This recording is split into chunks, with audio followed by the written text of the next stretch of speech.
All of us want to grow our brands and connect with our audience on a deeper level. And I'm guessing we would all love some more sales, right?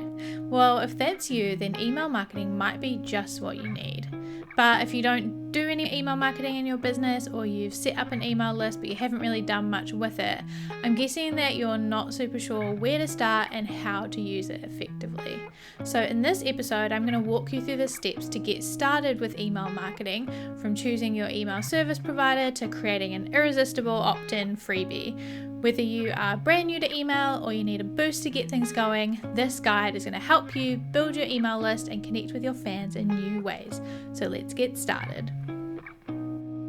Hello and welcome to Brand Your Passion, the show that helps you turn the thing you love the most into something that people know and love you for. I'm your host, Holly Arnett, the brand coach for creatives, and I'm on a mission to make the world a more creative place, one brand at a time. If you're ready to get more eyes on your work, more dollars in your pocket, and more creativity in your life, you're in the right place. Welcome. Let's brand your passion.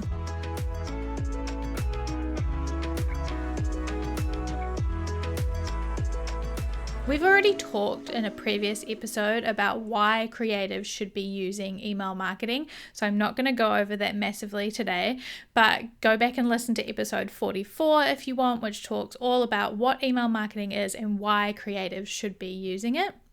The too long didn't read TLDR is that it's hella effective, it converts super well, and it can be a really simple way to grow your audience and increase your sales.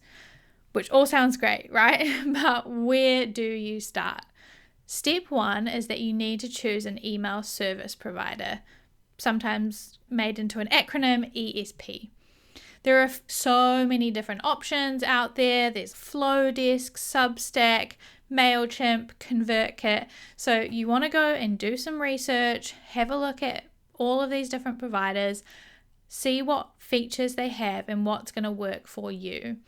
I personally use ConvertKit, and that's what I use and recommend. They are completely committed to creating an email service provider for creators, so it's perfect for you as an artist and a maker and all of that good stuff, and it has a lot of really powerful features that can help you to grow and build your email list.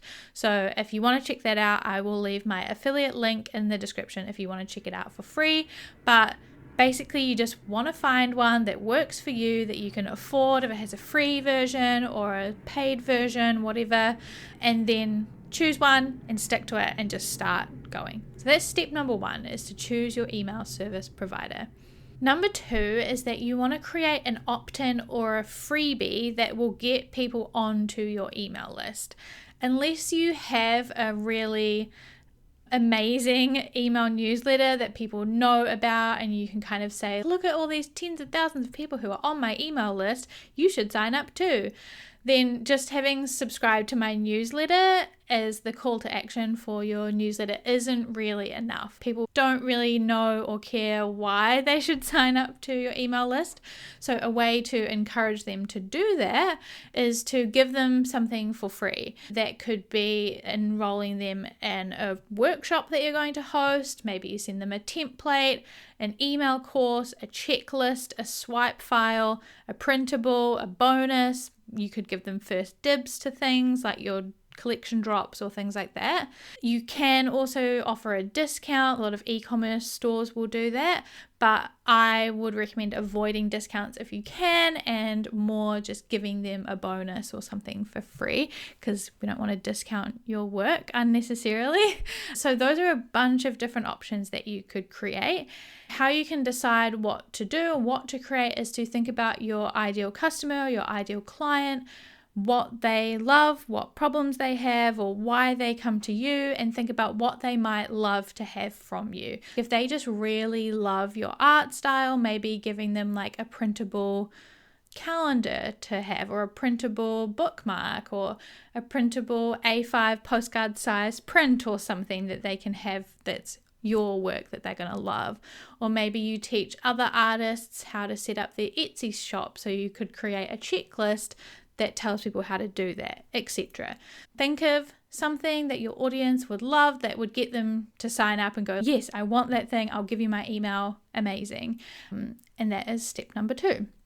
Step number 3 is that you want to create a form or a landing page where people can sign up to your email list. You can either do that on your own website, depending on what website tool you use, and connect that to your email service provider.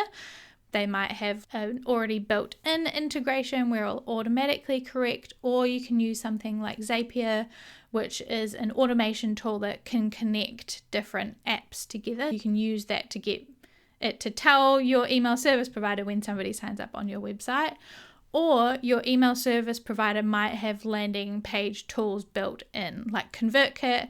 You can build a landing page directly in ConvertKit and it's already automatically set up to connect to collect all those subscribers. You want to make sure that that form or landing page is on brand, obviously, so use your visuals, your logos, your colors, your fonts, your patterns, all of that kind of stuff.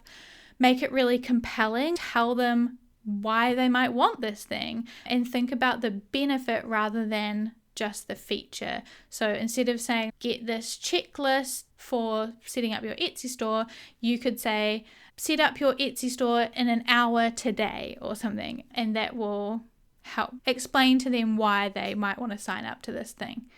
You also want to tell them what they will get and what they can expect once they sign up. So explain to them in the copy on that landing page, you sign up, you get this freebie, and I'll email you once a week or once a month or whatever, and give you more information or share with you what's going on in my business or whatever you are going to do in your newsletter. So explain to them what they can expect going forward, and then you also want to show off whatever it is that they're going to get for free. So create a mock-up of a template that you're offering them, or a PDF mock-up of the checklist or something like that that will show them physically what are they going to get, even if it is just a digital download. Once you've got that form or landing page set up, then you want to set up a welcome email. In episode 64, we talked about how you want to create an amazing customer experience for your customers at every single point of the journey, and welcoming them to your email list is a great way to do that. It really welcomes them, introduces them to you and your products or your work or what you create, and shows them that you're really thankful for them subscribing and becoming part of your list. So that can include saying thanks for subscribing, here's who I am, here are some bonus like pieces of content you might enjoy, or all of that kind of thing. You want to introduce yourself and what you do and how they can get to know you. And you can set that up as an automation in your email service provider, so that as soon as somebody signs up to your email list, they put their email in that form or on that landing page, and then they get added to this welcome email that they get automatically an hour later or instantly or the next day or whenever you want to send it to them.